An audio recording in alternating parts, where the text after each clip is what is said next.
សួស្តីមកមាន Xiaomi 11 Ultra យើងចូល stock បងប្អូនអាវ៉ាន់សនុំស៊ីនណែតែចូលវគ្គហ្នឹងជាប្រភេទ China version បងប្អូនមានបញ្ជាក់ហើយប៉ុន្តែ RAM 12 memory 256ហើយតម្លៃវិញគឺគិតស្មើនឹង Global RAM 8 memory 256គិត240ដូចគ្នាអញ្ចឹងបងប្អូនប៉ុន្តែអានេះយើងបាន RAM 12G ការ Global តម្លៃ240តែ RAM 8ណាបងប្អូនណាខ្ញុំបញ្ជាក់ហើយតែអានេះគិត240ស្មើនឹងទៅអាវ៉ាន់ Global RAM 8តែនេះ RAM 12G អញ្ចឹងបងប្អូនអែមហ្មងតម្លៃអែមហ្មងណាហើយអាវ៉ាន់ស្អាតសនុំស៊ីនណែនហ្មងបងប្អូនអត់មានដល់ឲ្យក្រង់អត់មានស្នាមទេហើយសំខាន់តែបងប្អូនមើលកែវាអត់មានហាបមានអីណាគឺស្អាតលឹងហ្មងខ្ចីញ៉ាញ់99ណាបងប្អូនណាហើយមានតែ3ដើមទេបងប្អូនបញ្ជាក់កន្លែងខ្ញុំយើងចូលតិចបងប្អូនឲ្យដោយសារតម្លៃវាល្អហើយយើងរើសអាវ៉ាន់ទៅមនុស្សពីអាវ៉ាន់តស្អាតនឹងមកខ្ញុំយកមកលក់បងប្អូនអញ្ចឹងបងប្អូនអាចគ្រប់ចិត្តបាន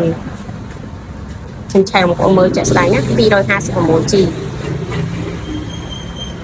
អត់ RAM 12បូក8ទៀតបងប្អូនឲ្យអ៊ុយហ្មងណាហើយកាមេរ៉ាខាងក្រោយនេះគឺដំណើរការទាំងអស់ស៊ីម2បងប្អូនណាខ្ញុំបញ្ជាក់ស៊ីម2ធម្មតាអត់មានបញ្ហាទេហើយសេវាខ្លាំងតម្លៃឲ្យអ៊ុយហ្មងបងប្អូនអើយយើងនិយាយទៅខុសតា China ហើយនឹង Global ទេតែតម្លៃគឺធូរហ្មង RAM 12 256ក្រាបបងប្អូន240ណាបងប្អូនអើយ340ហ្មងកាមេរ៉ាវាច្បាស់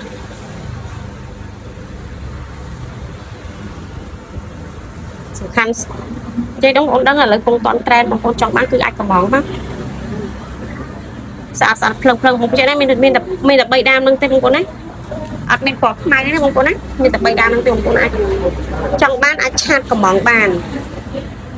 ឆាតកំងទៅឬក៏តាក់ទងមកដល់កន្លែងក៏បានដែរក៏បានភ្ញៀវពេញ